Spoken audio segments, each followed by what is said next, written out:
Peggy, let's get right into it. The NCAA has agreed to a settlement. Am I excited? Yes. Am I mad? Yes. Westbrook is out of his cotton-picking mind. Kevin Porter Jr., like his dad, pulled that trigger right at the right time. Oh, no. I take seriously sort of that role of being an ambassador. Would you ever want to get Hell yeah. an ownership? Hell yeah. Let me tell you what this did. This created dogs. Peggy, is that a hearse? That's a hearse. What other position would you play if you had? Like, I wasn't a quarterback that played football. I was a football player that just so happened to play quarterback. So they could put you anywhere. Anywhere on the field. My only question is, why? Go to the club. I see her. I'm about to holler at her, but she around all these tall people over there. Guess what she said? No. Guess what she said his name was? The Kimbe Mutombo. I said, baby, keep him. Man, everybody done been tampered with. There's tampering going on? Like, bro, it's some big tampering going on. Man, it took my mom 4 years when I was growing up to make $100,000. And I lose that in the night because the referee got mad at me. What? When you get fined, you don't know where your money going. The NFL is a 501c3 nonprofit. If they did not settle, there was a possibility that there would not have been an NCAA. How the f were they able to get away for this long? And it's been a fucking scam for years. It was all money in, no money out. That's facts. You had to put a net worth on your NIL. 300 million. No, you're talking about 300 million. That's a low ball. Cause I probably made Auburn $1 billion. It's like, yo, I don't even have money to give myself a fucking milkshake. And I only did that in 1 year. Some said I took a pay cut to go to the NFL. Coming to you live because your boy Boogie back in 3, 2, 1, action. Yeah. Yeah.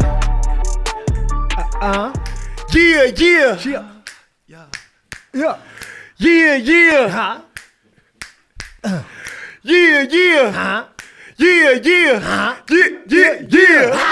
Come on. Yeah.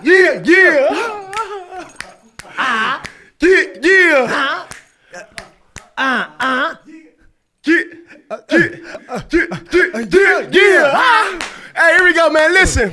Welcome to 4th and 1, where I always got it done. Welcome. Welcome to 4th and 1, where I always got it done. Welcome. Okay. Welcome to 4th and 1. Yeah. Welcome to 4th and 1. Always got it done. Facts by the ton. Okay. Rising of the sun. Welcome to 4th and 1, where I always got it done. Bringing facts by the ton for the rising of the sun. But this ain't me in a shotgun. Back at you. Oh yeah.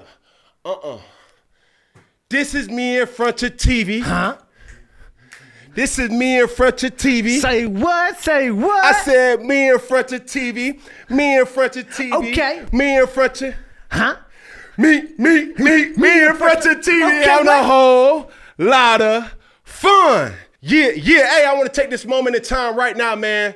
Special shout out to all the people who are icons. If you want to be an icon today, go to iconicsaga.com and become an icon. Just with $1 a month, you can get exclusive content, ad-free content, exclusive giveaways, and much, much more. Simple. iconicsaga.com. Become an icon. Just with $1 a month. Yeah. Me in front of TV. I mean, come on now. Me in front of TV. Say what? Hey, man, I'm ready. I'm back. And with that being said, here we go. First down. Viral moment of the motherfucking week. Yeah. Peggy. What's good, bud? What you got for me, Peggy? Well, I'm going crazier than these announcers right here in the NBA. Let's see what they got. These are the top 3 most out-of-pocket NBA announcer moments, and you won't believe the last one. At the number 3 spot, we have Mark Jackson on Savannah James. I'm shocked you downplayed Savannah. He said she was all city. James again from downtown. And I'd hit out the park. No question, with all due respect. At the number 2 spot, we have Brian Davis with a poor choice of words. 3. Westbrook is out of his cotton-picking mind. At the number 1 spot, we have Glenn Concert saying this about Kevin Porter Jr.'s game winner. Kevin Porter Jr., like his dad, pulled that trigger right at the right time. In case you didn't know, KPJ's father served 4 years in prison for manslaughter with a deadly weapon. Bull. Oh, no. They tripping. And they still got their job. They kept their job. Yeah, they still The on number there. 3 was natural. Yeah. You know what I'm saying? Savannah James, cool. Like, we ain't even going to talk on that. Number 2, Cotton picking. Cotton Picking. Hold on. All You're right, slipping now. Yeah, shit, you done fail. Okay. You done- and you you done won't bumped- get up. You Fuck done around bumped me. your head now. Uh-huh. And then number 1, all right, bro. All right, you tripping. Like, You okay. you doing too much. I believe in doing your research and having backstories. Do you think it's true with all of them, or they just the phrase just was it was what it was? No, it's just too much. You got to know your down and distance. No, you got to know your boundaries. 'Cause- You're out of bounds. Yeah, I mean, bro, You're out of what are you bounds. doing? Shit, that's extremely flagrant. Okay. And the cotton picking one was just, hey, Hey, come here, big bro. come on. Let me tell you something. No, fuck producers, fuck all that shit. It should have been a couple side. I was like, bro, what the fuck was you think? Matter of fact, you wasn't even thinking. Thinking. Come on now. Okay. What do you?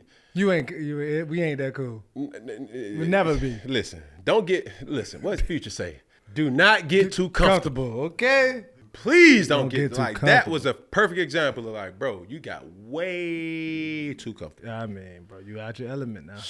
Get back in line. That's very like, whoa. You're tripping. I squint.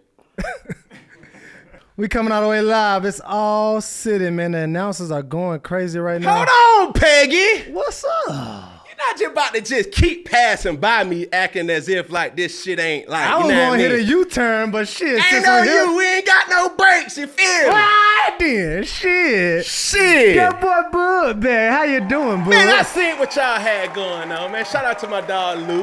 You feel me? But shit, it's only one person that really could do what I do. Come on, You know what I'm saying? I Bud. seen the good content for the masses, but I was like, God damn, let me get my ass back Come on. to motherfucking, you know what I'm saying, get back on my throne. Mm-hmm. You miss me, Peg? Man, I missed you, Bud. Did you miss me, Peg? Man, I missed you, Bud. Did you miss me, Me Peg? and all the people that missed you, Bud. Yeah, man. Welcome I mean- back, baby. Welcome back. Welcome back. Welcome back. I know you like that. Yeah. Yeah. Man, Peggy, I mean, I was on a damn sabbatical. I mean, I went tripping. I mean, I went flying. I went skying. And I ain't lying. But, you know, it's going to come back around and it's going to make sense. Yeah. Now, that's sense with an S. You know, but that still made sense with a C. All right now. Yeah, I mean, shit, I just, I ain't realized how much I miss the freedom to just, you know what I'm saying, be. Yeah. You know what I'm saying, let be. Still fresher than the Still fresh as death. Come on now, Bud. Say what? cigar still lit. All right. You know what I'm saying, hat still fit. All right. Mashika that is. You know what I mean? Come on now. So, I'm ready for the show, Peggy. Well, let's But I get it couldn't then. just bypass. We can't do that. Can't do that. Can't do Won't it. do that. Won't do it. Can't do it. You know what I'm saying? I heard you when you was like, what's good, Lou? I said, oh, no. Hell no. Even though I had the, what's good, Lou? I said, no, I got to get back. Got to get back. Got to go holler at my dog. You know what I'm saying? Holler at the people. Gots to be back It's with been the a lot peoples. that's been going on over the last, week or so. Mm-hmm. You know what I'm saying? We got And to I get it. left. I vanished. I was, roaming. You know what I'm saying? No service, no nothing. Okay. So much so, I was like, yo, the last thing I remember, the Denver Nuggets was leading. I came back, I was like, damn, what the hell the Timberwolves still doing in there? But, They in battling. this world of sports, you never know what's going to happen. But I'm ready to go. Well, let's get it then. So next clip, Cam, in Europe, they play soccer. Obviously, our football over here is American football. And so these are some of the craziest catches that you can have. Oh, y'all seen this. I seen this. Ooh.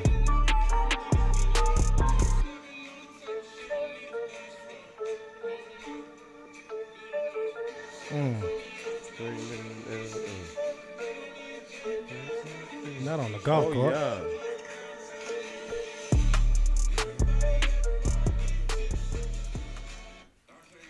Man, That's impressive.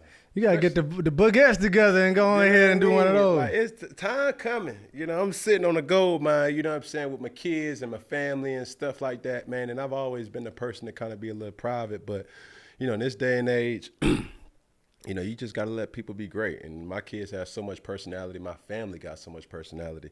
My friends and, you know, close loved ones and constituents and peers and, like, everything. So, yeah, bro, looked like a good time, especially for, you know, Memorial Weekend. Yeah. Just passed, you feel me? So it's a lot of things that will take place, but it's just all in good fun. Did you grow up doing like crazy catches or throws and stuff like that?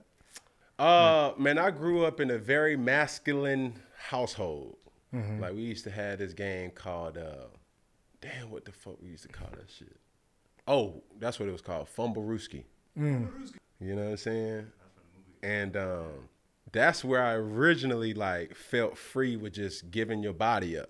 You know what I mean? Like, jumping and diving and flipping and shit like that. Because when I was young, you know, all my cousins and, like, my family dynamic was I only had 2 biological brothers. But my first cousins was extremely close to us. So, you know, I had, an additional 4 boy cousins and 1, you know, girl cousin, which her name is Queen on my dad's side. Yeah. So we always was around each other. So you can just only imagine, like, it wasn't a lot of girls. So it was a lot of tough ass energy. Yeah. So for our little time where we just wanted to have fun, we would go downstairs and just lay a pallet out, and then you have to run around and then just dive and then just get flipped onto, like, a pallet. Yeah. We had, like, cover, pillows. But them pallet days, bro. Yeah. And that's where it kind of sparked from. Man, next up, we got Peyton Manning not interested in being an exec. About, you know, still being a part of the team and a part of this community, like I said. But I don't know, I take seriously sort of that role of being an ambassador for all the teams that I played for, but living here in Denver, maybe even more so, and do some stuff with, you know, the Broncos sponsors and some of their suite holders. So I still feel an attachment and really have enjoyed getting to know the Penner Walton family as well. So, but as far as running the team, I don't think that's on my radar anyway. Part of that ambassadorship is getting. So, Cam, how do you feel? Do you would you ever want to get Hell yeah. an ownership? Hell yeah. Hell motherfucking yeah. So why so though? And then if you had, I wouldn't say even pick a franchise, but It's evident. Like, bro, Auburn, like, I feel like I can't go back enough to Auburn. And, you know, they always, bro, come back. And it's always love, you feel me? Anything, that's one thing I will say about Auburn University. It has been nothing but love for obvious reasons. Yeah. You know, I just feel the love from the team, the respective coaches. No matter, like, I done seen multiple coaches changes in the last couple of years, and every coach has just always like, bro, we want you back. We got to get you back. We want you to talk to the team. And the more that people start understanding who I am, I don't really like all that attention. Like, my aura alone just presents this realm of like, oh, Cam, this, but I'm really not like that. Yeah. And that's one place that I know for sure I could easily be an ambassador for that, and even for Carolina Panthers. And it's a lot of misunderstanding there, from ownership to management to a lot of different things. And I feel like, why am I still having to explain who I am? You know what I'm saying? to the team, To the team. and to like, the city. No, it's not to the city. But just to the team. Yeah, for sure. Yeah. Like, you can't mention the Carolina Panthers and without mentioning Cam Newton. Yeah. Like, and when you say that, like, it's like, oh, look at him. Yeah. But, bro, you can't say Indianapolis Colts Without without mentioning Peyton Peyton Manning. Manning or Tom Brady with the Patriots. Yeah. Like, these are obvious idioms that you just say, like, They're pillars of that come organization. on. Like, they push the program forward. So would you want to go back and be a part or just be involved with what's going on with the For Panthers? sure. Yeah. For sure. They still love you in Charlotte. I was there not too long ago, and it was a soccer game. and I seen people rocking Cam Newton football jerseys to a soccer game, and I'm like, dog, that's crazy. So Like, that's the when your intentions are pure, sooner or later people will understand. Mm-hmm. And it happened to me. Me saying like the old saying is, you never know, or you take for granted something that you once had that now you don't have it no more, and then you really appreciate it. Yeah. My time in Carolina was something that I didn't necessarily take for granted, but I didn't know how good I had it. Mm-hmm. And now looking back at it, when I look on my comments, when, you know, people just send me random just inspirations or like make videos of certain things, it was like, bro, what a time to be alive when Cam Newton. That's true. And I think now you have time to like let it soak in. Then it was like, yeah I see it, but I got to go to the next thing. Like, you know, you got to keep every year you got to compete, improve yourself. Cause it's like, as soon as 1 year go off, it's like they forget. And then too, like, as an ambassador, I understand what comes with that. I don't want no, you know, we was just doing it for content purposes as far as like a general manager and things like. I don't think my life has that type of flexibility now. Mm-hmm. But when I do have time, I do want to empower management, do want to empower players. I do want to empower, you know, just staff to say like, hey, as a player, former player, these are the things that we loved, and I can give you some type of insight. Because sometimes as a player, you don't know the logistical part of doing certain things. Like, you just got these ideas and be like, yo, why don't we do this? But as a administrator, you don't know if that's cool or not. Yeah. So you'd be like, yo, like, we gonna do this. And then you'd be like, no, bro, that shit lame. Yeah.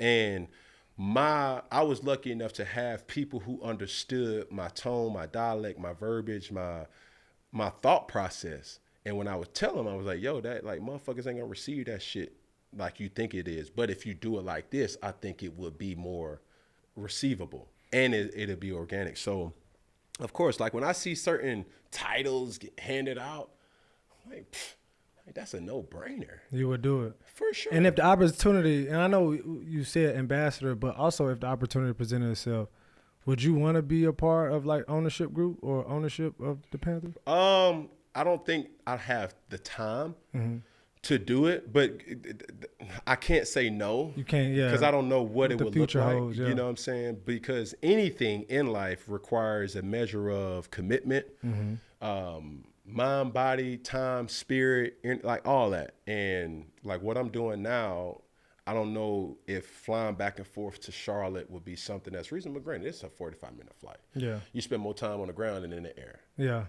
So it could easily be done, but I don't think that there has ever been a player that can be relatable to both sides in Carolina. You know what I'm saying? I say that respectfully because, you know, the Steve Smiths of the world, the Thomas Davises of the world, Luke's, all these different Greg, players, the Lukes, and, you know, me being the franchise player, I had insight to a lot of things. And not to say that they can't do it.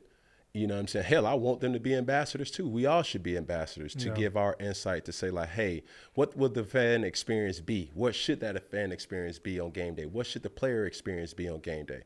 You know, how could you, you know, really give golden nuggets to management to say, hey, this is what we receive to be beneficial to getting our point across to management, to ownership.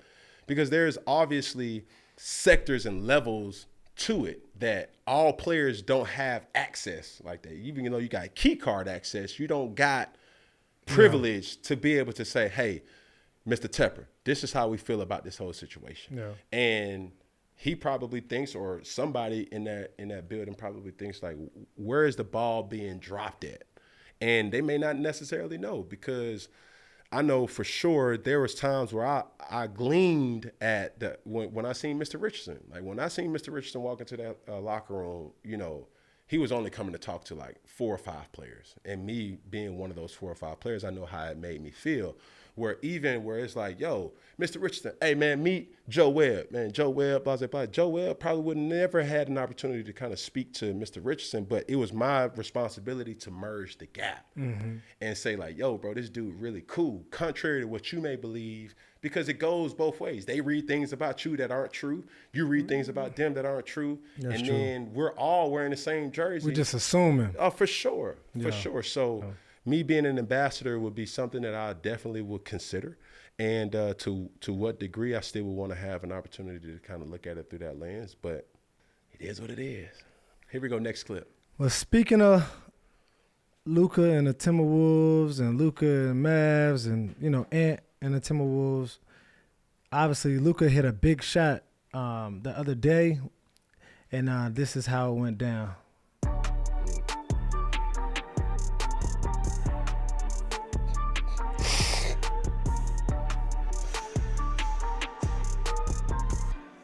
Yeah.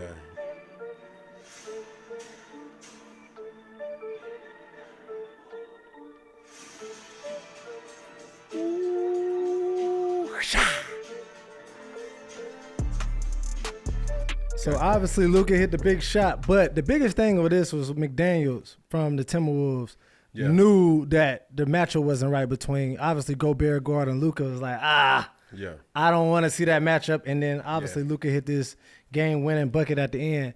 Yeah. Have you ever had like a mismatch, like when you knew, like you like, oh, ain't like this unfair? Like you going to the goal line, or you got somebody that's about to come at you, and you like. Not necessarily like that. I knew that there was point in times where we scored too fast. And it was like, God, they're gonna there's catch nothing else that you can do. Yeah. You know what I'm saying? But, needless to say, you still got to leave it up to them to make the shot. And sometimes that shot was made, field goal was made, catch, throw was made, and it is what it is. But even like, all right, so have you ever been in the pocket and seen a DB covering a receiver, like say a Greg or anybody else that you like, oh, this one-on-one, it's over with. We already know. Like, easy. Like, you panning. Hold up. Hey, easy. Good. We straight. Yeah. All right, bet. Boom. I mean, the game, no matter what sport it is, it's still going to come down to certain matchups. Yeah. And that's individual sports to even team collective sports. When you get the matchup that you're supposed to get or you want to get, you got to knock it down. And I think Luka did an unbelievable job. That everybody on the Mavericks knows that this is a mismatch. Gobert, Defensive Player of the Year, doesn't matter. His change of direction is not his ideal thing that is his high performance metric. Correct. So as soon as he got him moving, went jab to as if he was about to attack the basket, it's like, nah, bro. Let me have this dance with you. May I have this dance? Let's go to prom.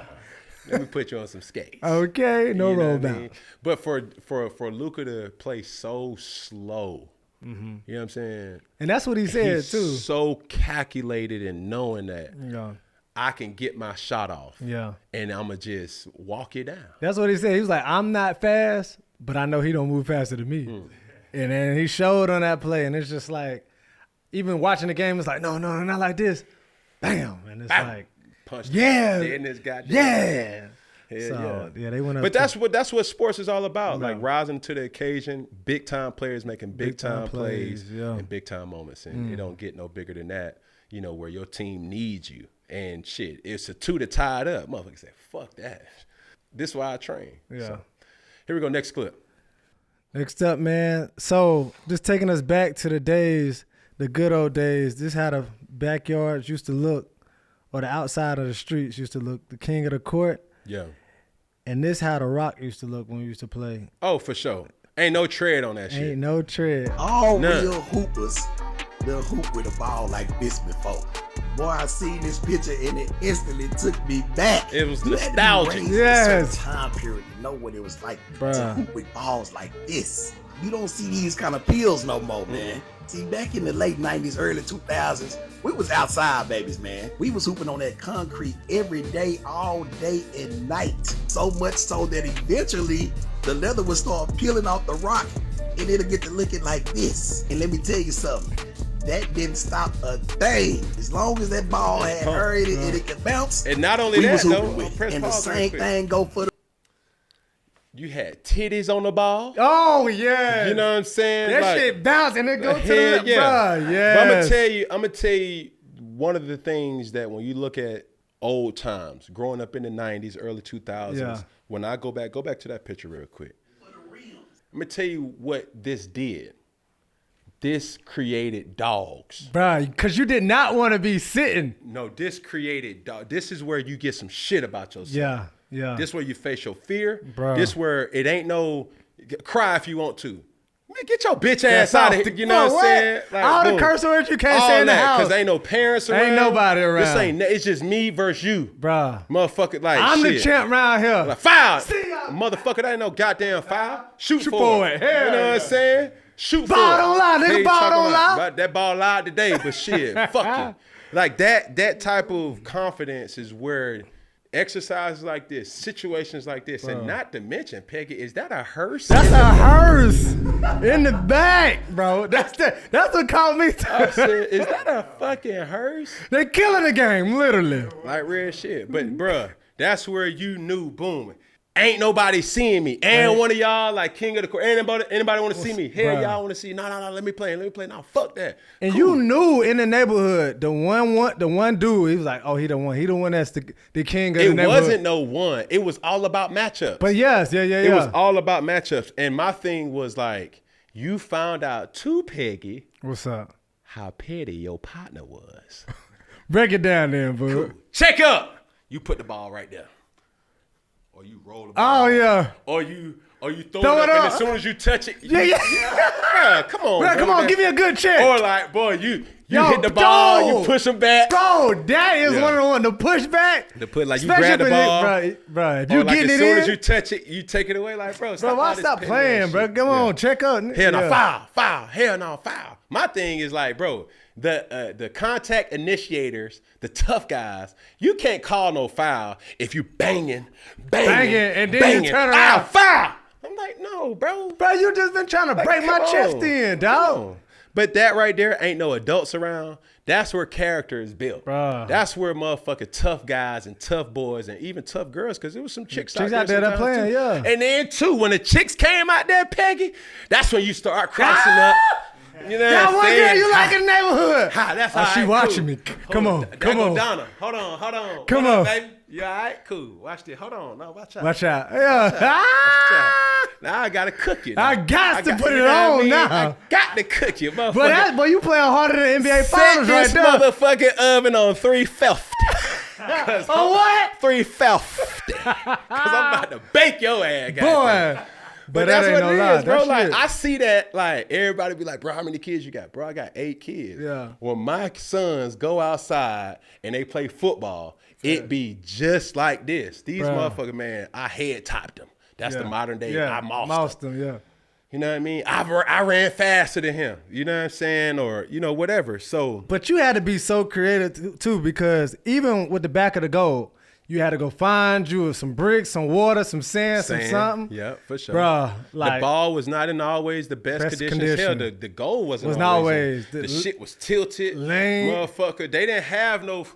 It's dudes and basketball players still to this day got fucked up form because they trying to make it in the rim. They just shooting with the circumstances that they had because the ball wasn't prototypical. Like I said, you either had titties on the ball. It was pumped up too much. You know not enough. Not enough. It was flat. And then when you look at those conditions of the ball, why did those balls look like that? Pause. All right. It was basketball had to be outside during the heat, during the sun, while it was cold, while it was raining and the leather was peeling. All those different things. And then when you had a rubber ball, you'll see the ball, the color of it. It'll be like red on one side, and then it'll be pink on the other side. You leave the ball out, bro. It is what it is. Damn, I'm going to tell you this another thing, What's Peggy. that? You ain't go to Six Flags and had one of them Bugs Bunny balls. Bro, we went to Looney Tunes, one of the Looney Tune balls. And you get it from shooting at the rims. And them rims, like, they were a little smaller than regular size rims. But you It come had back. hella air in that Hella motherfucker, so air, it had bro. to hit swoosh or nothing. Yes, bro. Real shit. Yeah, So, you right. You took me back on that one. there you go, bro. But that's what it is, man. Next clip. All right, so we're going to break down this triple option right here. Let me know what happened on this play, or if you remember this one. A mean dead leg. That's what happened, Peg. I already remember this one. Thursday night football. We ended up losing, though. But, shit, that was probably the most dynamic backfield I probably ever played with. Who we got in the backfield? That's Curtis Samuel, 4-3. Yeah. Christian McCaffrey, quick as a hiccup. You know what I'm saying? And obviously myself. But not to forget about, I had Jay Stu, too. He was just thunder and lightning. Yeah. Dun. Like, we had everything. So, you know, even with this whole little setup, it's a box count. So right here, it's still uncovered where it looks like an over defense. Over defense is where the line is set. So if it's a 3-tech on this side and the strong side, which is the right side, if it's a 3-tech to that side, that means it's an over. All right. Now that impacts blocking schemes and schematics. Okay. So we had a triple option call right here. Triple option is you have 3 different ways to attack the defense. You can hand the ball off, that's 1. Okay. You can pitch the ball, that's 2, or you can still run it yourself. That's the Third option. The third option. So right here, my first read is this defensive end. Is that Matt Khalil right here to the left tackle?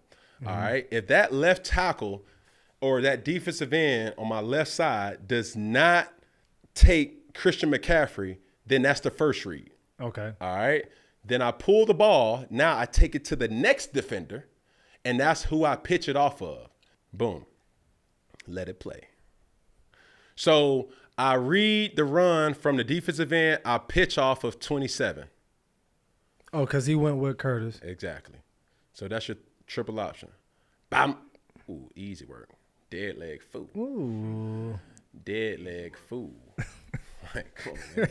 But all this is happening in split second. Like football and all sports is all about who reacts the fastest. It's not necessarily who's the fastest. It's who reacts the fastest. So boom. It's one of those things, like even while I was running, like I feel the damn defender, his momentum is going too straight. Yeah. I gotta cut off and like boom. Easy work. And he couldn't even recover. Oh no, he's dead. Dead man walking. Did you practice these, like some of your moves and shakes, or it's all kind of growing up and you just doing it live? Practicing it? Yes and no. Okay. But that's where training comes in at. Okay. Being able to stop on a dime, strength training, legs, calves, quickness, and all these type of things. Like, that's what it was all about. And, I mean, it still gets me excited. I remember that same whole play to, you know, kind of think back and to impact the game like that. And that's the whole synopsis of the triple option. Ran to perfection. All right, so speaking of athletes, we have another one right here. Josh McCown, when he had to play wide receiver for a game for the Detroit Yeah, that Lions. shit would have been fun as fuck. Let's see what he got. The new slash, Josh McCown. Kidna from the gun again. Complete to Josh McCown. And inside the New England red zone for the 4th time this afternoon. Caught by Josh McCown. The Lions have had the ball virtually all half. Kidna somehow gets out of danger and finds a wide open Josh McCown. Oh, easy work. On the play. And this is going to go against Josh McCown. Pass interference. Offense, number 12. So, Bug. Yeah. Yes. If you got a chance to play wide out, what other position would you play if you had? Bro, I put it like this. I was a football player that played quarterback. Okay. Simple and plain. Now break that down now. Like, I wasn't a quarterback that played football. I was a football player that just so happened to play quarterback. So they could put you anywhere. Anywhere on the field. Offense, defense, bro. And I could have adapted and made an impact. Because could you put your hand in the dirt? They tried to put my hand in the dirt. They recruited me to put my hand in. I was like, man, I'm not about to be no fucking tight end. And this was this was in college. High school, High college, school. all that. Like, athleticism growing up was always the gift and the curse. It's like, man, he too athletic to play quarterback. We ain't never seen him. Hell no, I'm playing quarterback. You feel me? Yeah. Then the likes of the Dante Culpeppers, the likes of the Donovan McNabbs, the likes of obviously Michael Vick, Randall Cunningham gave me the opportunity to still play quarterback. Yeah. And then you see, you know, impactful players now playing the game, obviously. Fact. You know, Lamar's, Russell's, everybody has some type of or some measure of athleticism that they kind of take on and gives them that edge playing the quarterback position. Yeah. Now I seen a clip of him at Auburn catch a pass. Yeah. Like those was like when you did play wide out, they was like trick plays. It ain't even no trick, man. You already know what's up. It ain't no trick. It ain't. I mean, it was a one-of-one type of play, but bro, I could have played any position. I could have played any sport. Let's just put it like that. And I'm not saying it. I'm just speaking my truth. Yeah. Fuck it. I could have played anything. If I would have played basketball, if I could have focused on basketball, I could have played basketball. Football is a different thing too, because like what would I would have wanted to play on defense? I would have wanted to play safety. Safety? For sure. Because it's not as physical, like, man, so you playing talking about free linebacker, safety? like you got to thump, like a lot. Like taking on, you know, guards, taking on fullbacks, taking on, you know, obviously all those type of things. But like now, I would wanted to play safety. So you going free or strong? Strong. Because I still want to come down in the box and take care of some shit. Yeah. You feel me? Like, so if it was ever a turnover, like on offense, was you looking? I mean, obviously you like, damn, it's a turnover, but was you trying to ever take somebody's head off like at time? Bro, I have film where I demolished some shit. Like, bro, pancakes, blocking, fucking just tackling, all that shit. There was multiple times. Okay, it's 2 times where I had like pancakes. Number one, the New York Giants game when they did the end of the round. And then the number 2 is my rookie year. Okay. We played the Chicago Bears. It was a Wildcat formation. And I had Peanut Tillman out there.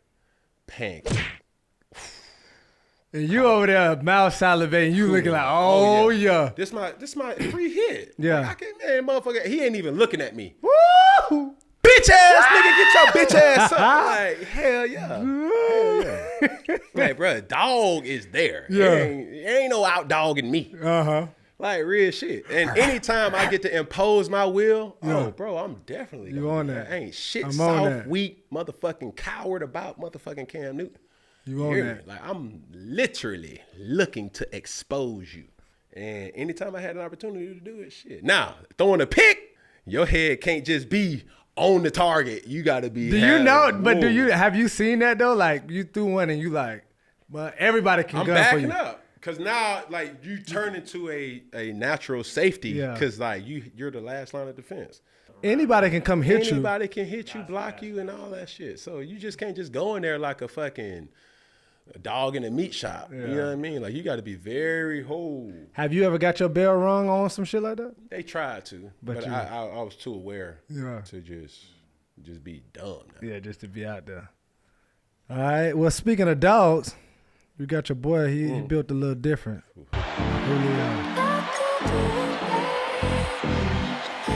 Bro, first off, I don't need Julio Jones, and I told him this. I told him this when we was working out together. Julio Jones was my favorite NFL player. Like, everything about Julio, I love. Work ethic, just dog, low maintenance, and just was a reliable player. And boy, with 180 mil, you could have got Boogie, Julio. That boy crazy. And would have had more to go out there to get. You know that what I boy mean? crazy. Real fucking bro. And you know what that would have did to the dome? Because then, like, as vets, it's different. You feel me? Because now you can police your cells. You already know, bro. You know what you can do and what you can't. You know how this going to be the practice that we got to cut it on. This is where we kind of get our chemistry intact. But Julio Jones is the epitome of what you train for. You train like plays being made at a high level. And he's been doing that shit since high school. Like, top top of his class, 5-star recruit, could have went anywhere, decided to go to Alabama as a freshman, played, made an impact as a freshman. Shit, throughout his whole college career, made plays, first-round pick, top 10 pick, boom. They sold the fucking barn and the kitchen for his ass, and he did not under-deliver. Hell, Yeah, he delivered. For sure. Man, that's true. I even with my story of Julio, of like y'all working out in the Bahamas, it was just crazy. We're just too, like, even watching y'all and filming, it's like, bro, this is just a lot. Like, either, normally you have like a workout, especially even seeing you work with other people, it's like, oh, Cam just gonna outwork everybody. Like, he just gonna grind. But like, it's just that competition that you and Julio, and it's like, you do a rep, he do it, and everything was 110 every rep. The tempo was set. Yeah. And it's an unspoken word where it's like, I ain't bullshitting, you ain't bullshitting, Bro. you making me better, I'm getting better off of your effort, and then, okay, cool. Exactly. Like, this is what it's going to be. Yeah. You know what I'm saying? And going into a game, it'd be the same way. It's like, shit, I'm not playing against Julio. I'm playing against what he could potentially do to our team. Mm-hmm. I'm not playing against Tom Brady, but I'm playing against what he could potentially do to our team. So being very cognizant of the Bradys, the Patrick Mahomes, the Aaron Rodgers, the Paytons of the world, like the efficiency of their kind of movement always put a little bit more pressure on you being able to perform, keeping those guys off the field and converting. Yeah. This is the only game we lost that year, too. This is 2015. Oh, my goodness.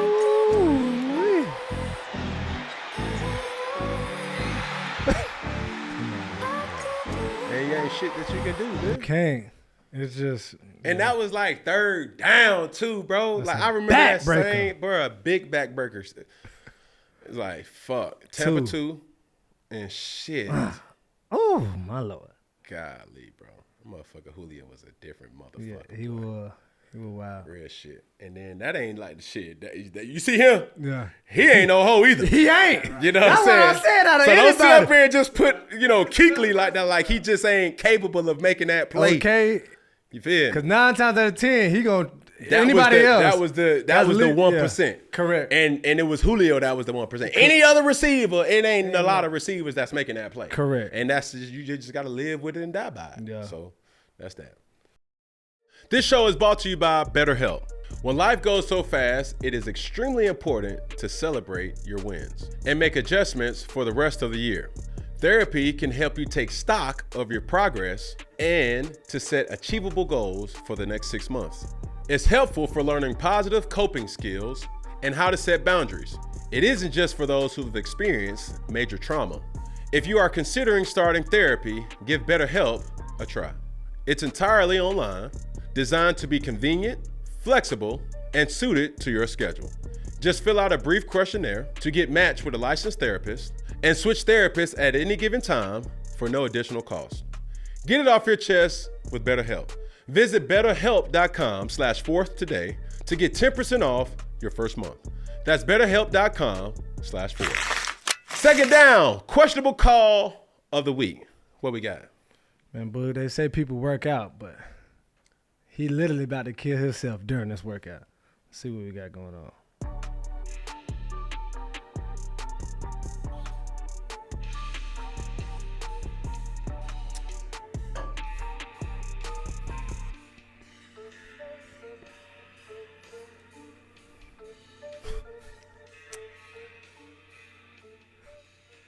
My only question is, wow. Like, how does this translate? Like, bro, what are you doing? Like, if you happen to slip, you cutting yourself, poking your eye out. Like, bro, it ain't making you no stronger. I wish I would be walking down the street. Bro, walking around looking like a Ninja Turtle. Hey, you talking? What you doing, Donatello? What this shit is Sit your for? ass Fucking down. Michelangelo. Sit down somewhere. Oh, you some goddamn pizza. I mean, damn. And then he like, where does plywood come from? Bruh. Send it up like, boom, I got a plywood. I'm at this, bam, bam. All right, that nail in there. Then took his mama knife. Let me get a motherfucking machete. Butcher knife, man. Go cut some bread with that shit. You sit your ass down. Just doing too much. The thought process. I wanted to be a fly on the wall to see like, yo, I'm about to do this shit. That's a great ass idea.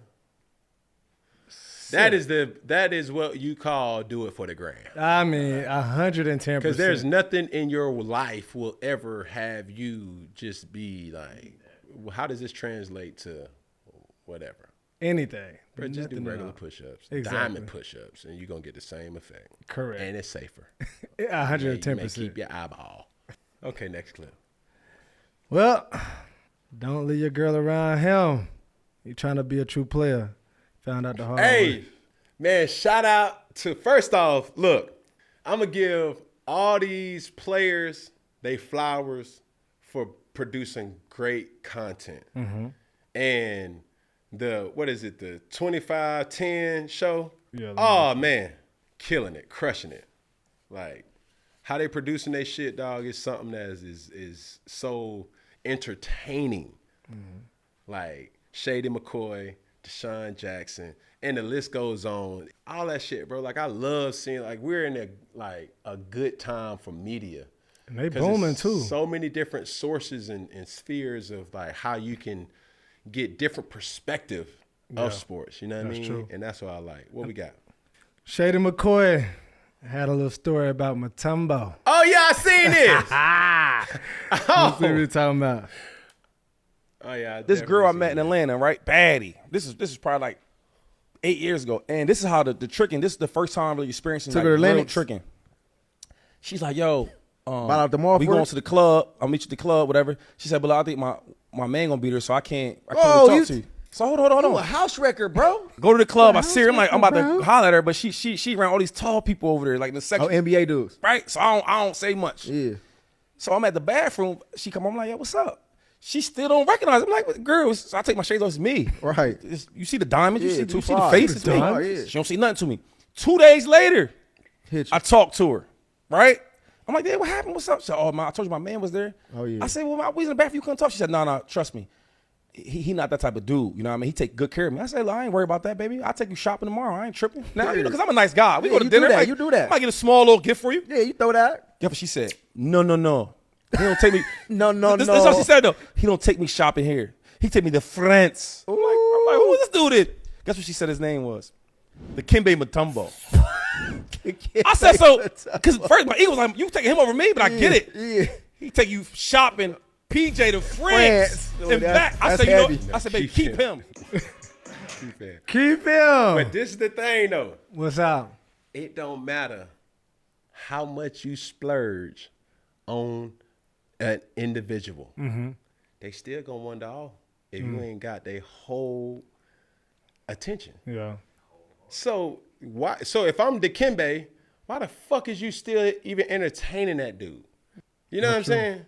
And yet she's still like talking. Yeah. How the fuck they talking? Either on the phone, you done gave him your number. Yeah, facts. You don't cross the first And then line. even as him, Dikembe, I'm like, yo, bitch, sorry, but damn.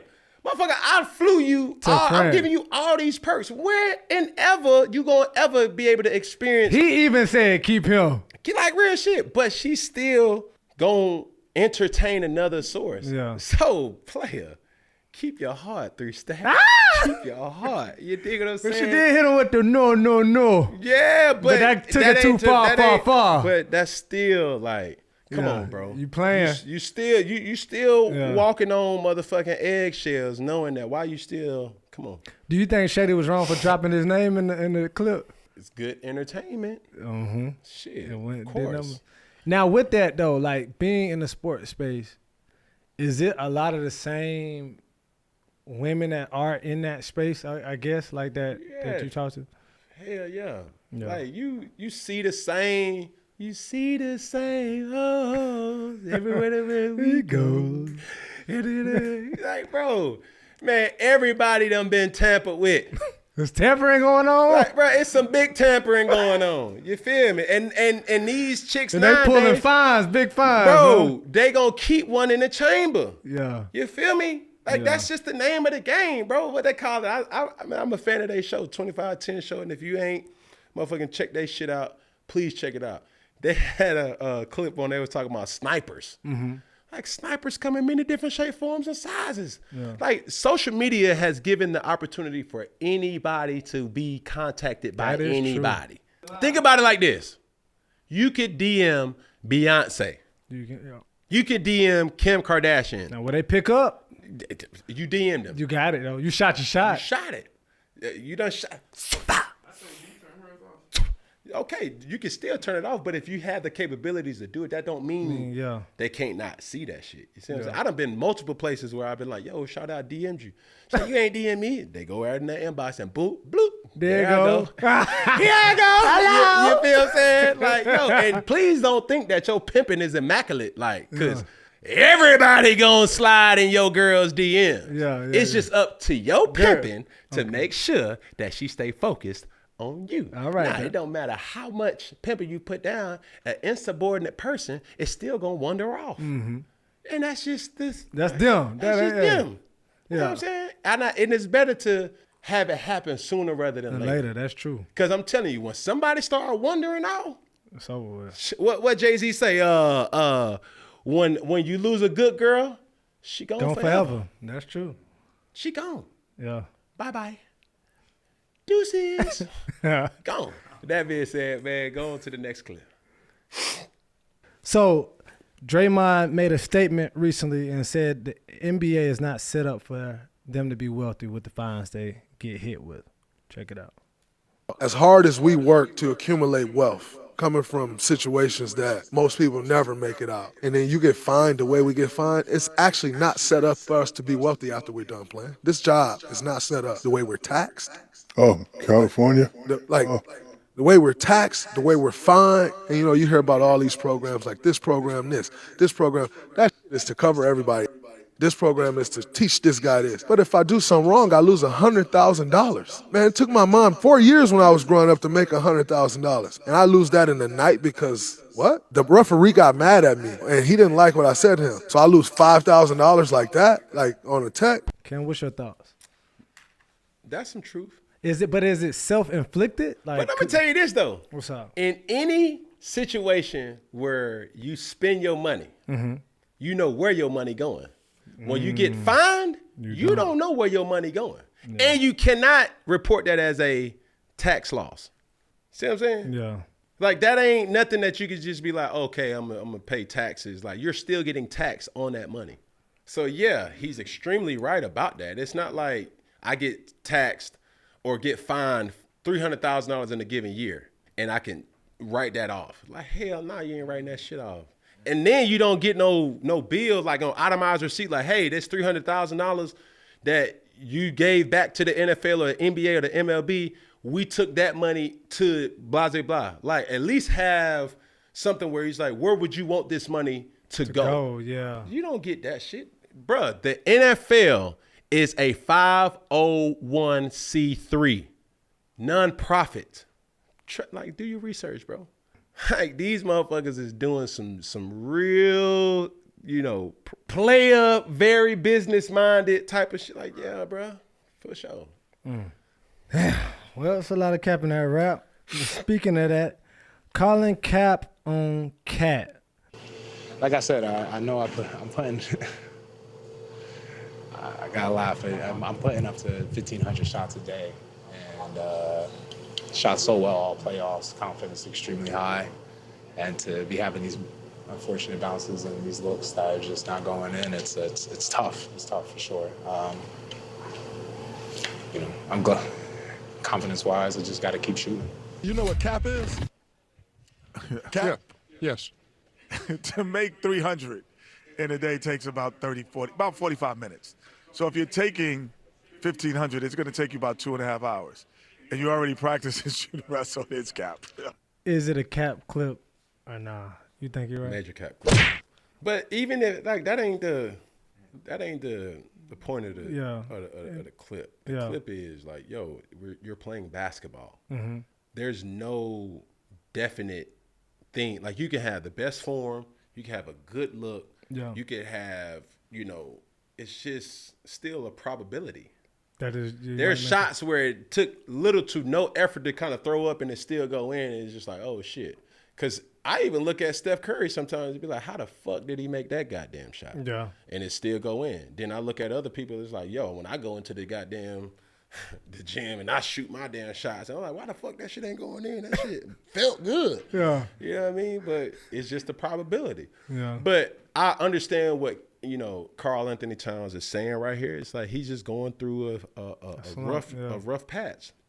And that happens in basketball. What they say, Peggy, shooters do what? Shoot. Shooters do what? Shoot. You just got to keep shooting. Come on now. Klay Thompson went through the same thing. Yeah. Like those droughts, and it still has to come down to confidence. Yeah. Like when you start seeing, that's where they say, go to the free throw line, get to the basket, get to the cup, so you can at least see it going in. One shot go in, and then that's all some skillful players need. So that's kind of like, and I wanted to ask you the same thing from even a quarterback perspective. Is that kind of like the same thing? It's like, all right, I'm going to just dump the ball off just so I can complete. A completion. Okay. I just need to see a completion. If I can see a completion, it could be a check down, it could be a swing route. It could be anything, a forward lateral, where you can say, okay, I got some shit going to you. Because now I done had situations where the first play of the game, we get a first down. Okay, cool, we going. Then it'd be like, we're in our third drive and we ain't got a first down yet. Yeah. And you're like, golly, man, it's one of them damn games. But you just still have to find ways to get out of the slump, get out of the ditch. And the ones who find ways to get out of it, you just got to go to your fail safes. I have a question. It just came to my mind because this is something I think about. Confidence. You're talking about confidence. Have you noticed that like players who tend to, and if you want to put me on my, have you ever noticed that players that tend to grow up on teams where they don't have any other great players tend to develop a better confidence because they're the star of their team? Like me and you could be the same skill level, but you're on a team with all hoopers. And everybody's good on my team, and then I'm on a team with just people that's like, oh, they not that good. So I look like I shine more in the games. The ball always gonna come to me at the end of the game. They know that they have to go through you to win, to score. Yeah, that definitely helps. But you got to understand too, the higher you go in your skill set, like you go from high school to go to Division I or to go to college, from college to the next level to that. You may not still stay the same type of player. Yeah. Because there's defensive specialists in the NBA that were fucking scorers. Yeah. You know what I'm saying? In high school. So it's just all about adapting and evolving. And like even when I see a guy like Klay Thompson, Klay Thompson really wasn't shooting like that in college. He grew into that skill. Role, and now his role ended up being that. So yeah, I mean, when you know that the it's like playing just a quick pickup game. Yeah. When you have the graces that every single time somebody pass the ball, they looking to you to bring the ball up court. It gives you a comfort that they gonna go through me. Yeah. Now, if you're that person that ain't nobody like you wide open, hey yo, I'm open. Nah. Yeah. Like set a pick, motherfucker. Yeah. You know what I mean? Get the rebound. Set me up. Yeah. Get an assist. Yeah. You know what I mean? But that gives you that measure of comfortability knowing that, yo, it's just a matter of time. But what about, and just to jump on this real quick. So have you seen, obviously in the professional realm, a guy has been that guy their whole life, and then they get there. Like, do you see temper tantrums? Do you see people like, why they not giving me the ball? It's like, bro, you're not the only one here. Even in college, they might have rose to the occasion. But have you seen that with like teammates or opponents? Oh, it's a definite ego shift. And it really, especially in the NFL where you got receivers that think that they're supposed to have more targets than they're getting. Yeah. And just because you're a free agent don't mean that you can't be a go-to receiver. Just because you're drafted late, or even if you're drafted early, you just think like, oh, okay, they about to start feeding me. It just depends on the rhythm and flow of a game. And that ego can get in the way and subside really the whole team's vision, because it is frustrating. It is, humbling sometimes when you be like, bro, they're not fucking with me, bro. Like, I'm wide open. Yeah. Or I'm open enough to be thrown the ball. Correct. And that read doesn't get the quarterback to throw it to you. And you can get frustrated. You can get down on yourself. And you can lose confidence in the whole play calling structure. Yeah. But yet, I've seen this happen way too many times where people bitch about, man, I ain't getting the like they got to go through me, and then they do this, and then when you finally do get your opportunity, you don't come through. Ready. Yeah. So it's better to be ready for an opportunity that you don't have rather than having an opportunity that you're not prepared for. I got you. So needless to say, the moral of the story is, bro, just stay engaged mentally, because sometimes, you know, your shot is going in effortless. And then there's some times where the shot, man, you can't buy a bucket. Yeah. But you still have to be able to produce. Here we go. Third down, player fashion, a.k.a. Boogie approved. Peggy, what we got? Man, you got a size 16 back there, B-Nard. You got to check the ref out. He rocking with the super large shoes. Zoom in on the ref shoes, please. Is his foot even filling up that whole shoe? It's at least 6 inches of space. Ain't no in way. front. I know a lot of people were, talking about my shoes. I love these shoes, and this was the only pair I can get. So I think these are a size 14. I haven't taken a look into it, actually. It's been a while. Okay, yeah, size 14. I'm a size 11, so it's, what, three more than what it should be? This got clown shoes on. Jesus Christ. Yeah, that's a definite no. That's a no-no. But given the circumstances, he just needed space. He just needed space to move around. You know what I'm saying? It's one of them things that, let's stop the bullshit. Yeah. Okay, let's come clean. Mm-hmm. And many times in my life, Peggy, I was wearing shoes that did not fit me. They were either too big or they were either too small. Okay. But the fucking fashion was at its utmost importance. That's what it was. Okay. I would take a soul out of that goddamn shoe. Just to get up in to get up in that hoe. And then I will be walking on the back of my feet. Just to make a motherfucker know, like, oh, these Prada, baby. These Balenciaga, baby. These is Chanel, baby. These is Jordan, baby. These is Nike, baby. You know what I mean? Yeah. Knowing good and well my feet in that bitch. Up, like, damn, bro, why you all up on me? It's small in here. Hell yeah, bro. Looking like Craig and Daddy in the police booth up in there. Man, Beyonce say it best. Beauty hurts. Okay. Beauty hurts. Oh, man. You know what I mean? I done seen multiple females with their heels sticking outside the shoe. Oh, my God. Them shoes the don't ones that fit. they walking over them? Yeah, I seen multiple females. And they got them claws hanging over the edge of the shoe. Like, baby, them ain't your size. Them ain't yours. And then the audacity is because you got the toes out. Yes. How you see if you have some closed toes? Yes. Bro, your feet hitting the ground before your shoe do. You need to take it. Come on them now. Claws. The claws. You know what I'm saying? So I already know. Man, listen, baby. Homeboy, step. Keep stepping. You know what I mean? And some people ain't in the best position to be able to. He probably got them on outlet. Yeah. Salvation Army. I ain't knocking it. Hand me down. You know what I'm saying? That was just something he's like, yo, these Jordans. This is my only opportunity where I can get get 'em? these Jordans for $40. Bruh. They 14, I wear size 10. Well, they ain't gonna drop the breads to $40, but he probably was in line or something and was like, bro, we only got a 14 left. That cool. I got him. I'm gonna take him.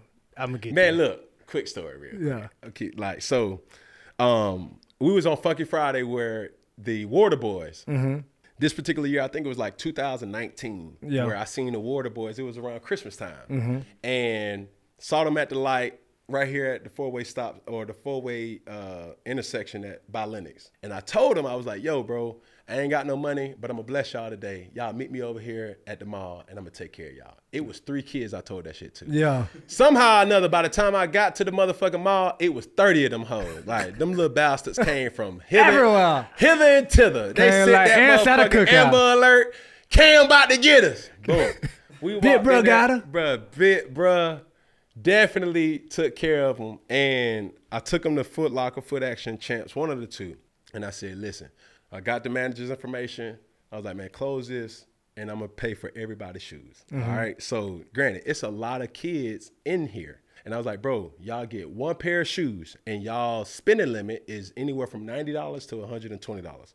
Bet, bro, man. Appreciate you, dog. Like, boom. So that was the only way that I can get them and keep them at bay without them following me. So while they were doing that, I had still went Christmas shopping so I can just shop in peace. I came back, cool. Now, all the Air Force Ones gone. All the Jordans gone. All them, you know what I'm saying, gone. And, you know, they had the puppy look on their face like, bro, you really going? I'm like, yeah, bro, I got you. This one particular kid comes up and he was like, man, they don't got no more shoes in my size. I was like, what kind of shoes you want? He was like, some Dunks. So he put the shoes on. And I could tell, like, when he was walking, it wasn't fitting him. Yeah, it wasn't tight. That I was was too like, tight. man, nah, bro. Go on and get some more shoes. Man, that motherfucker looked at me and said, no, bro. I want these I'm shoes. I'm taking these with me. Yeah, these coming with me. I ain't never had no real dunks before. Yeah. And shit, the motherfucker, I said, what size shoe you wear, bro? He said, I wear 9. I said, what size shoes are these? 7.5. We gonna figure it We out. gonna figure this shit the fuck out. I ain't about to sit up here and get these motherfuckers back. Like, Yeah, and they- then he walked up out of there, feet hurting and all. Who am I to judge? Hey, Look, I beauty paid- hurts, huh? I paid my restitution, and I was like, look, bro, here, man. And they ain't have no more inside, so shit. He got him. So can't blame him. My boy done brought the lightness in a dark spot, man.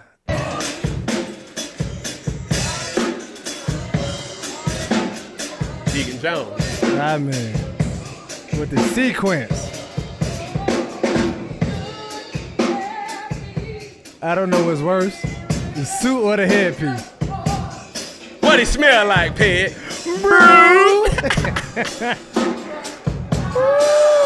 Yeah. What's up, bro? He done brought the light to the funeral, bro. It was dark in there. He said, you know, I ain't gonna wear all black. I'm gonna put on my good stuff. Yeah, let me tell you something. I bet he got some cigarettes in his pocket. Okay. He either got some cigarettes, he either got a black and mild. He got a black. Or he got a pint. Oh. In his motherfucking in his pocket. He got a pint and there's some E&J too. Oh, for sure. Straight up. So he got some Mad Dog in there. You know what I mean? You know. I can't see his shoes, but I bet they white. Man, something. Bruh. You're a stepper, big stepper. And look, who am I? That's Boogie approved right there. Could you pull that off, Boogie? Could I? You could. Oh, no, hold on. Slide back real quick. Hold on. You see the shoes? Right. Keep going. We got you. You done not the been thumbs spatted. up. That point. Right there. Yeah. Boom. Right there. They shining too. They shining. He got the He got them Rihanna Oh, shine shit. bright like a diamond. Shit. You can't be mad at him. Boy. He's just trying to step. Look at him, Like, boy. look, last time, look, he wanted to make sure the last time I was in your presence, baby, or homeboy, I stepped with you. I was stepping. You know what I'm Got the saying? fresh perm, like Big Wine. Look, all that, bro. Come Man, on, he though. about 70. You know, and good and well, his hair ain't all black like that. But no good You damn ain't way. getting all that Beijing, that black Beijing. Look, bro, if you are over the age of 40 and you still getting all black Beijing, that ain't how it work. I am 35 and I'm still showing some grays right now. Y'all ain't, it got an age bracket on it. Uh-huh. Don't be coming around these folks. You are 63 years old and a full head of black hair. It don't work like that. You can't do it? And you come straight from Wakanda. It don't work like that. So the paint job, what's the limit? Because you said the limit for the James. Look. Now, what's the limit for the paint job there, bud? 28. You can't get no more paint job in there? Look, bro, it got to match. But you really, at It the just age of gotta 28, you match. really don't need the paint job. For sure. You don't ever need to paint. Bruh, let it go. So the salt and pepper. Let it go. Like, rock the salt, rock the pepper. All right. You know what I'm saying? It's okay, bro. Live in your truth. Uh-huh. If you got the motherfucking Jetsons, George Jefferson, shit, rock that shit, bro. You got the cul-de-sac, rock that shit. No, the You feel me? cul-de-sac But be right hold back. Hold on, okay, hold on. Nah, I take that back, Peggy. Exactly. I take that back. Because the sisters do it. Yo! Because the sisters Oh! do it. But brother, fuck what I just said. Come on now. And let me tell you something. Them sisters, they gonna put that wig on. Uh-huh. So by all means, brothers, if you want to put a damn toupee on, Okay. put the toupee on. Get a little If you paint wanna in your put pocket. paint, it's okay. Go on, big bro. Come on Go now. on, little bro. Little cut, like, go on and take care of yourself. You feel me? Who am I to judge? You know what I Come on mean? now. Yeah, look, what they say on next Friday or Friday after next. What? I know somebody who like it. That's all that matters. Here we go. 4th down. Fan question of the week. What we got, Peggy? Bridget Stockdill. Man, shout out. She is an Icon member. Hey. Show love to all the icons. So Bridget said, it's Sunday morning and you haven't had breakfast. What's your favorite thing to make? Or do you eat light and have brunch? I don't know. I'm not a real big wake up and eat type of person. But Sunday, it's in the South, so you got to brunch it. You feel me? Brunch in the South is like a camaraderie type of thing. Everybody wake up. You know, you're going to have to go to church. After church, that's when everything kind of, you debrief from the whole week and also get prepared for what's to come the next week. You know what I mean? You catch up on family, friends, or whatever. But you know, it's a crossover. You gotta have the biscuits, gotta have the eggs, gotta have the the gravy, grits, pancakes, waffles. Me being vegetarian, gotta have some type of plant-based meat. Yeah. Yeah. Then you gotta have the shrimp and grits or the fish and grits and gator belts and patty melts and El Dorados. So you gotta have everything. You know what I mean? Some people like the fruit, and you cannot forget if we going to brunch now. You gotta bring the dessert for the brunch. What you got? What you going with for the dessert? Cake, you got a little pound banana cake. Pudding. Come on now. I don't know about the coffee cake. I don't know about the coffee cake. Easy, slow up. Oh, you're speeding. Slow up. The coffee cake, that's for an acquired taste. You know what I mean? You just give me a little pound cake. Little you feel pound. me? Or I'm gonna take it back, Peggy. What's up? Me being from Atlanta, Southern boy.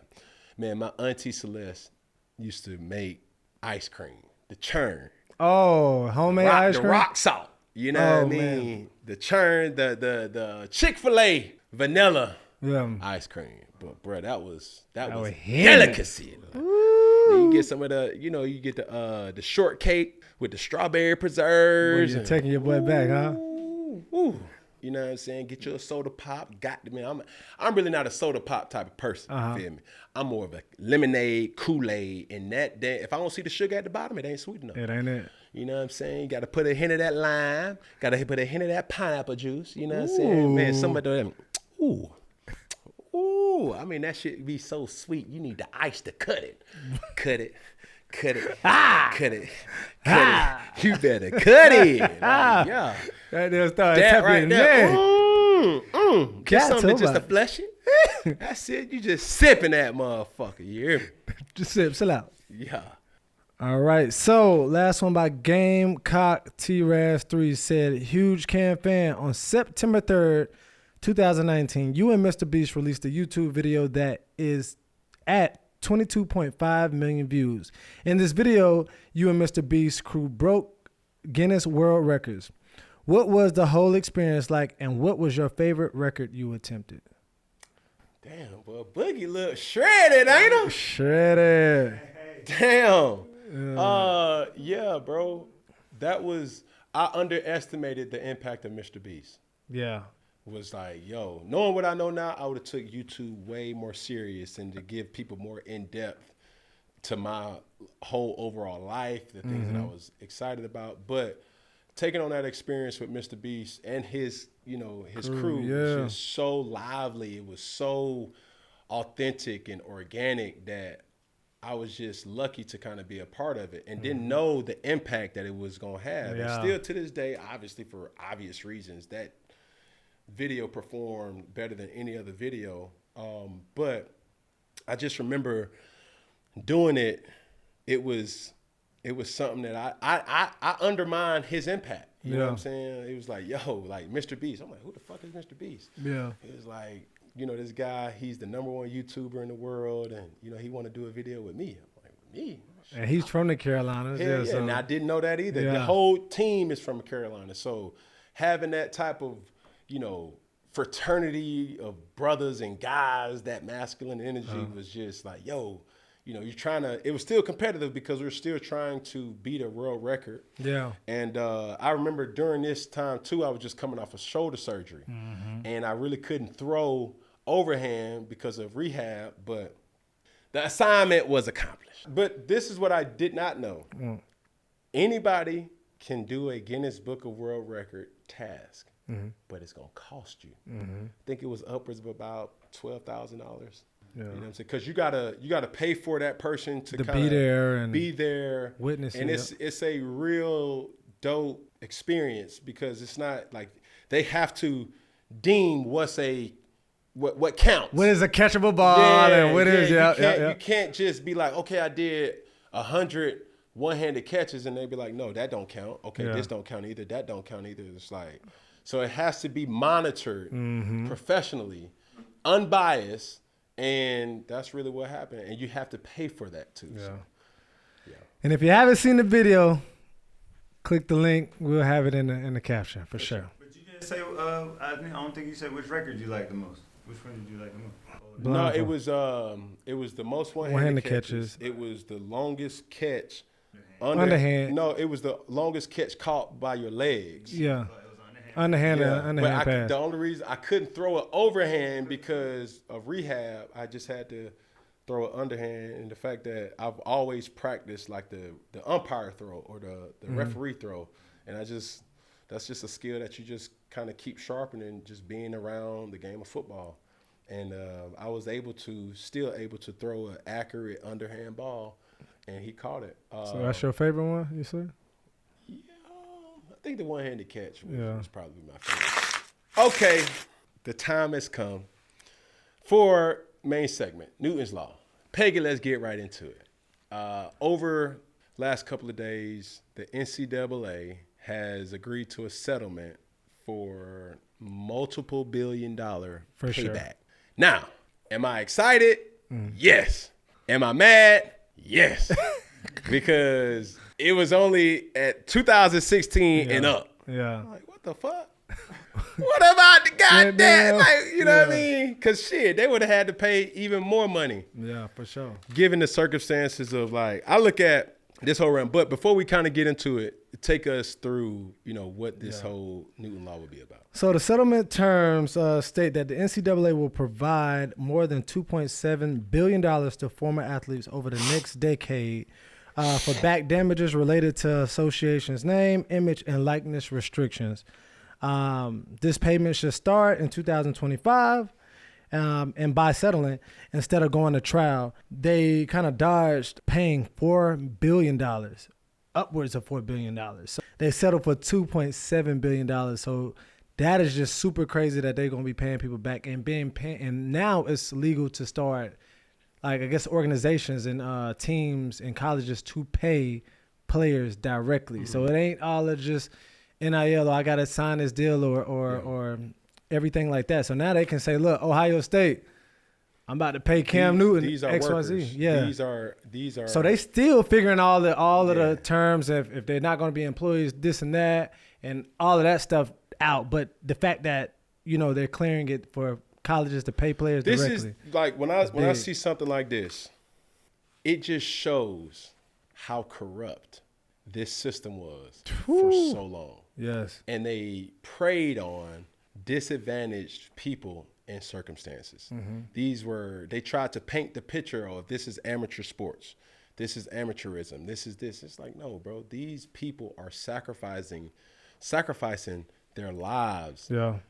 And I'm saying to myself, like, yo, how the fuck were they able to get away for this long? And that's what even with the selling for $2.7 billion, bro, that's crazy work right there, because it's like, if you can settle for $2.7 billion, how much money was y'all making for real? Oh, and that's just a penny probably on the dollar. And also too, as this investigation kind of opens up, it will identify the conspiracies and everything over this whole span.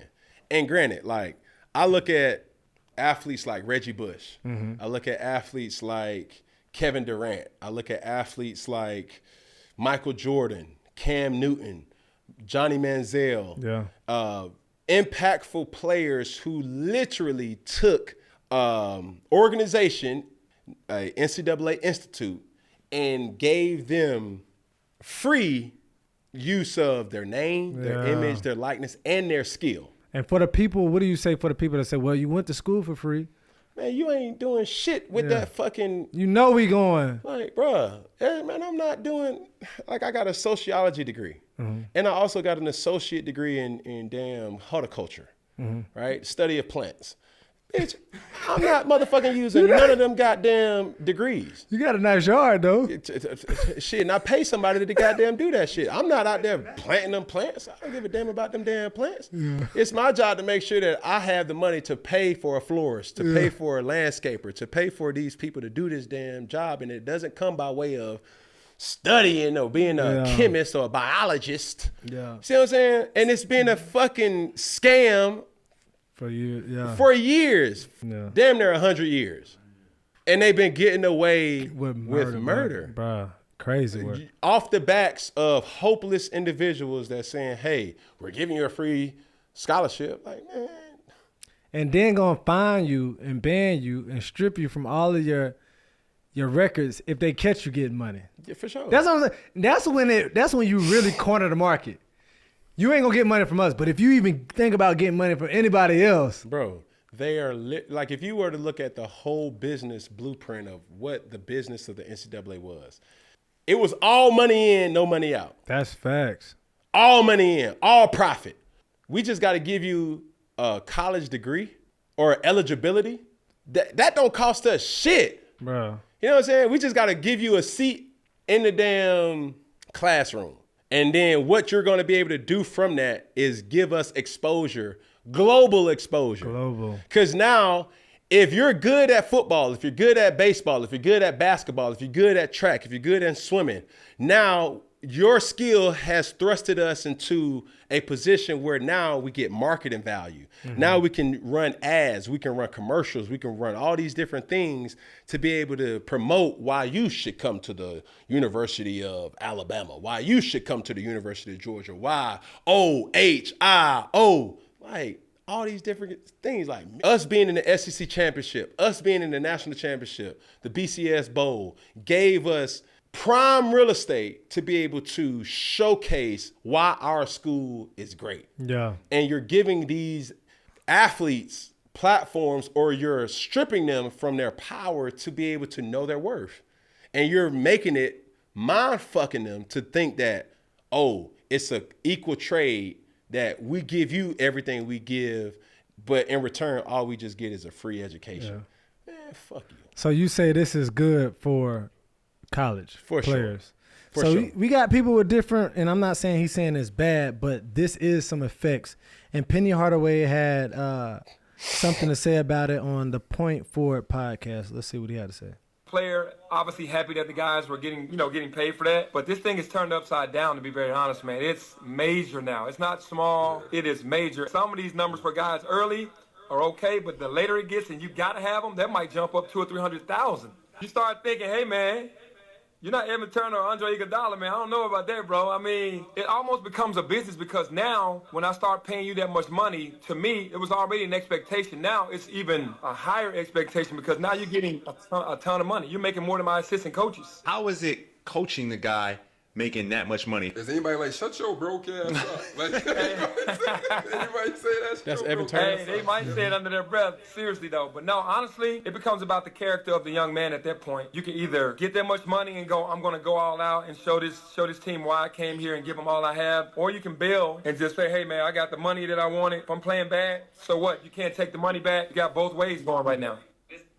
But, okay, so to that point, Penny Hardaway, a person who I've always admired, always respected, I cannot agree with him with that. And the reason why I say that is, what about the NFL? You got players in the locker room that make way more money than the coaches.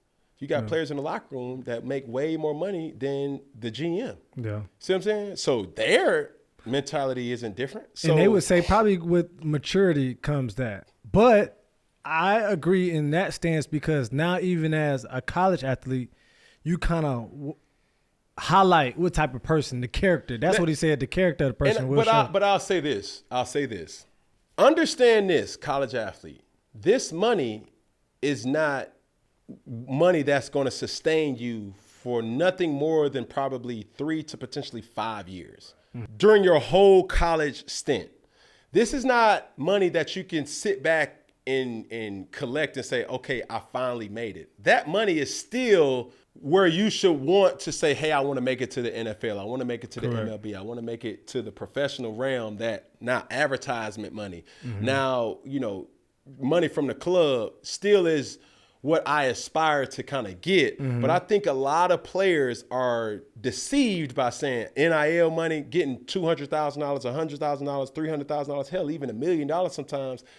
At 18 years old, bro, 19, 20, 21 years old, that's still not enough money to sustain you for the rest of your life. Yeah. That's just something that you can have a little cushion to say, now I can take care of myself, and I can at least give my mom, my dad, my family dynamic a little bit more money, that it's not so much of a strain as it once was. Once was that, man, I was making $3,000 or $4,000 every quarter, and that was my scholarship check, and I had to make that motherfucker stretch like a gymnast, goddamn.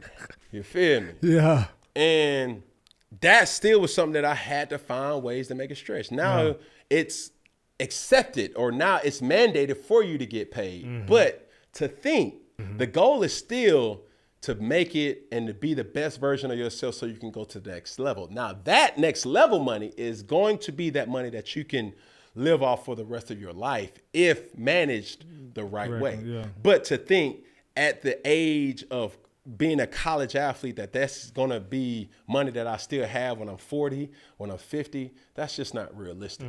You know, this is just monies that's in place or will be set in place for you to have a more comfortable experience in college. And it's done in a way that is accepted now rather than doing it in the shadows and under the table, so to speak. And I think it's fair. It's needed. Like, gone are the days where institutes, universities have been playing this dumb man's, role. Like, oh shit, to have a scholarship or to have a degree from the University of Duke, that's just good enough. Yeah. No, hell no. Like, I remember going to, it was either Vanderbilt or Duke, right? And the whole student section had a chant, and it was like, it's all right, it's okay, you're gonna work for me someday. Like, they was like, it's all right, it's okay, you're gonna work for me someday. Like, it was something like that, where it's like, okay, that's y'all chant, that shit weak as fuck. And we just blew y'all back off for 45, you know what I mean? Like 45 to 7. But they knew that they couldn't compete athletically, so they knew see you in corporate America. Their edge was corporate America, and that still wasn't the desire. You know what I'm saying? Because the most wealthiest people in the world do not have college degrees. Some of them do. Some of them don't. Yeah. Some people just knew from right out of high school or not even having high school degree, I know what the fuck I want to do. Yeah, they just took a different chance, so it took a you know what I'm saying? route. And you took risk. Yeah. Like, so I think when you try to govern something, and the biggest thing that you could do is have somebody work for you and not have them really go to where they're supposed, like their skill set is leading them to, you're just tricking them. It's like, shit, come on back, come on to summer school. But summer school for athletes is not really summer school. It's like, we want you to work out. Yeah. We need you to stay in shape. You know what I'm saying? Like, this is a whole mental fuck that now it's going to really be interesting to see how these things kind of play out, and how does previous and past players get compensated for their sweat equity. Yeah. Because, like, boom, if you stop in that mark at 2016, cool. Everybody make y'all money. But shit, we need to come on back some more. We need to roll that clock back just a little bit more. We need to come on back. But this is the seriousness of this whole situation. If they did not settle, there was a possibility that there would not have been an NCAA if they would have took this shit to trial. Think about no college football. Think about no college sports. What would that look like? Yeah. And a lockout in college. A lockout in college. Yeah. Now you're talking about all type of XFLs and UFLs and semi-pro, AFL. Yeah, everything would have been crazy. Boy, it would have been a whole Wild West. Woo! But man, I'm happy. I'm happy because we're getting traction of what's owed to the athlete. Like, when I think about my time in college, and I say to myself, yo, how much money did I make Auburn? I don't think my brain could even fathom. Well, that's what my question to you was. Is like, think about all the stuff you did at Auburn just that year, even Blinn, shit, even at Florida. But like, if you had to put a net worth on your NIL, just throw me a number. What would you think Cam Newton NIL deal or like your net worth in college would be? College? Yeah. 300 million. 300 million. And that's on the low end. Because you got to think of it like this. You got to explain. That's a lot of money right there. It's a lot of money. But I'm going to break it down like this. My first game in Auburn was against Arkansas State. Okay. It was a sold-out crowd, right? We won. Now, the buzz kept getting higher and higher. Parking, concessions, ticket sales, marketability, apparel. Yeah. I want you to think about. And now that first game playing Arkansas State. And now, they didn't have a video game, did they have the video they game? They did, but it still wasn't. Fuck that. That's separate. Start thinking during the midway of the season. Like we went through a stretch where our tough stretch was we played Arkansas University. They had Ryan Mallett. That was a good team. Ryan Mallett. We double backed and played LSU, right? We then played Ole Miss. And that first game where that marketability is what it was, now we're undefeated. We're 9-0. We 8-0. Now, like on mainstream TV, your whole that marketability is a little different now. Yeah. You win. Okay, now going back to the same ticket sales, concession stands. Paraphernalia. Did I say marketability already? Advertisement. All these different things all of that stuff, are happening. And I was so delusional to think like, yo, real story for me. My first game, second game, third game, after I played the University of South Carolina on Saturday night, that's when my whole life changed. Because I couldn't go to class no more.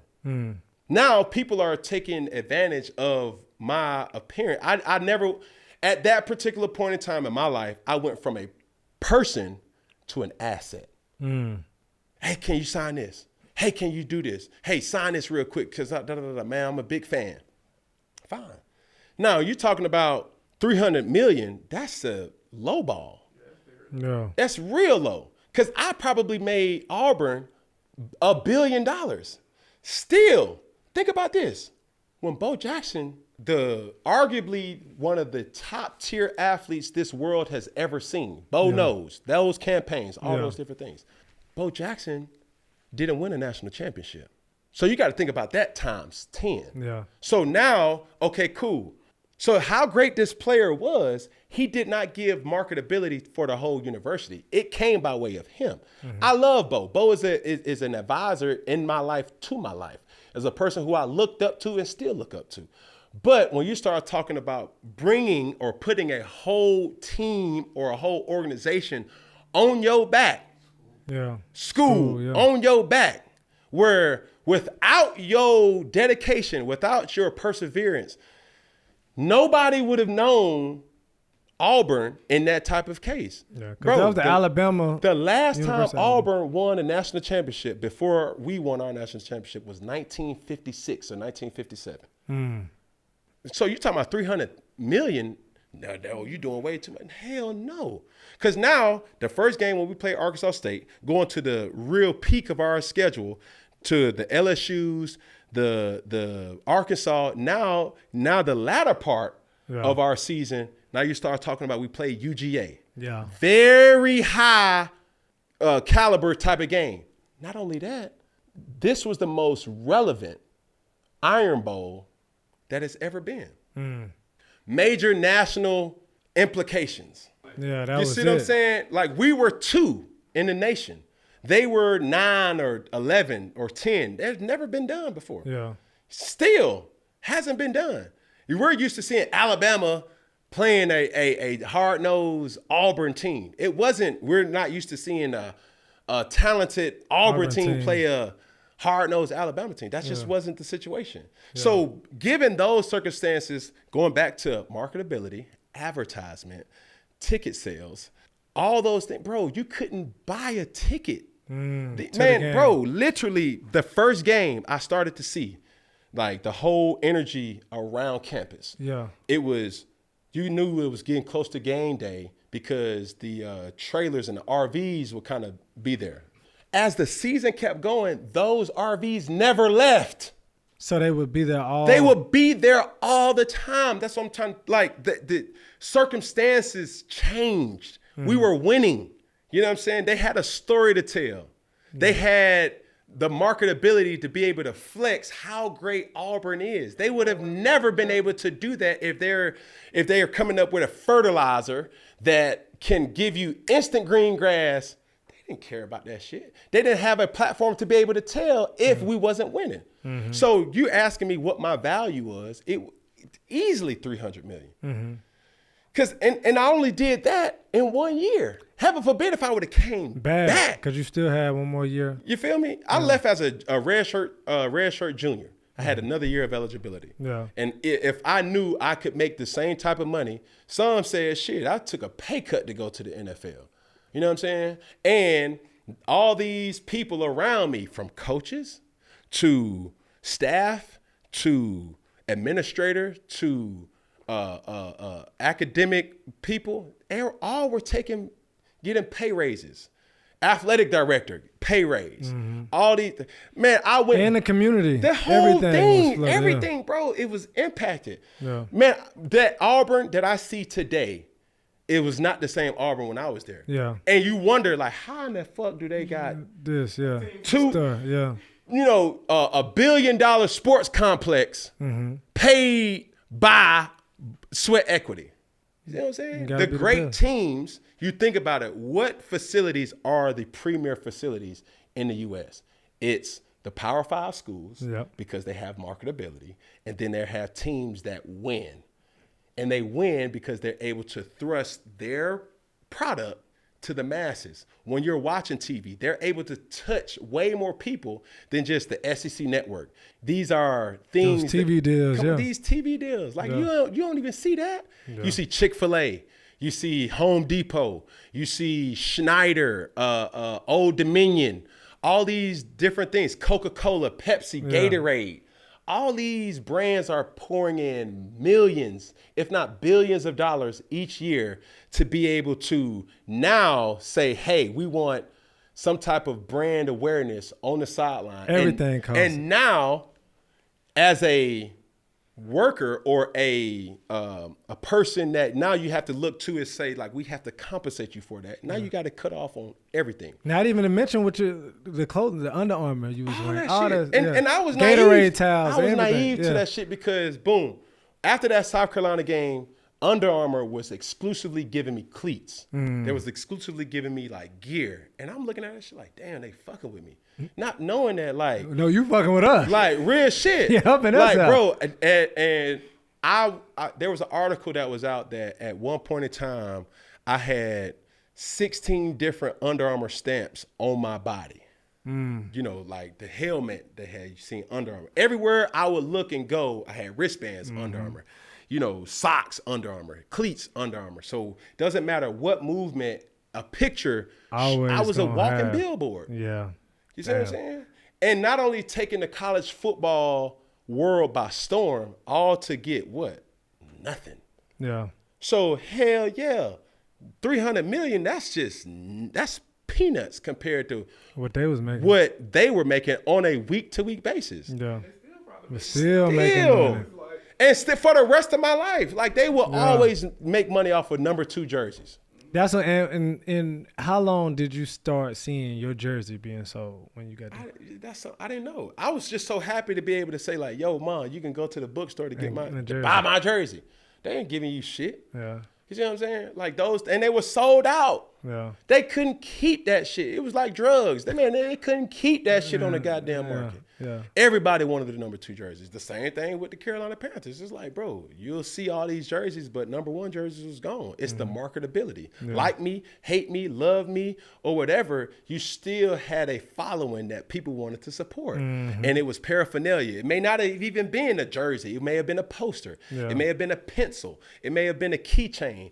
All these different things, your efforts gave Auburn or that entity the ability to say, this is why we're great. Yeah, that's why. Like real shit. And when you look at it, like it's you can't put a price tag on that. There's not a lot of times in sports where motherfuckers had literally had the sports world in their hand. I can honestly say that happened to me twice. In Auburn and in Carolina. Yeah. 2010 Auburn season, 2015 Carolina season. No. You couldn't mention football without mentioning Cam Newton. And even though that's a flex, the thing that is not a flex is that I know I was not compensated for that time. So I take an L for that. Because going back to the first game, Arkansas State, if you go through the media guide, I didn't have my picture on a media guide, but by the time the end of the year, the SEC championship, man, my face was everywhere. Yeah. Everywhere. Did you start walking places and seeing your face up on billboards and stuff like that? Not necessarily in college, but I couldn't walk anywhere by myself. Yeah, it was just over with. Face recognition was just, and like, look, bro, I'm a big dude. Yeah. So anywhere that I would walk, people would be like, "Oh my God, that's." Yeah. And it just brings you like more like private, and the pressure and the stress was like, yo, I don't even have money to give myself a fucking milkshake. Yeah. But every week I'm making somebody. You know what I'm saying? Like I was going and seeing myself on ESPN like, yo, like this shit is pretty cool. But it'd be even cooler if I was able to look at my account and it you know shows. What I'm saying? And it showed that, because I know the remnants of what my talent gave this university was priceless. Mm-hmm. Toomer's Corner, like just everything. People, it was a time, bro. Yeah, it was cool. Like real shit. Like it was a real time. And what do you got to show for it?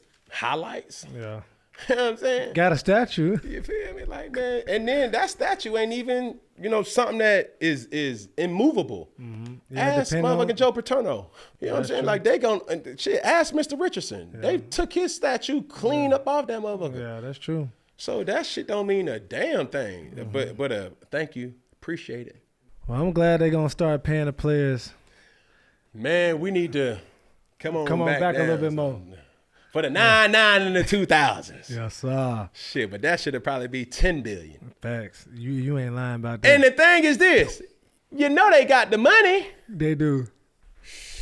Don't go look. But hold on. This is my last thing too, because now the breakdown is this. Okay. And I heard, I think it was Stephen A. and Paul Feinbaum that was talking about the breakdown structure is this. I think it's like 25% is going to come directly from the NCAA. Mm-hmm.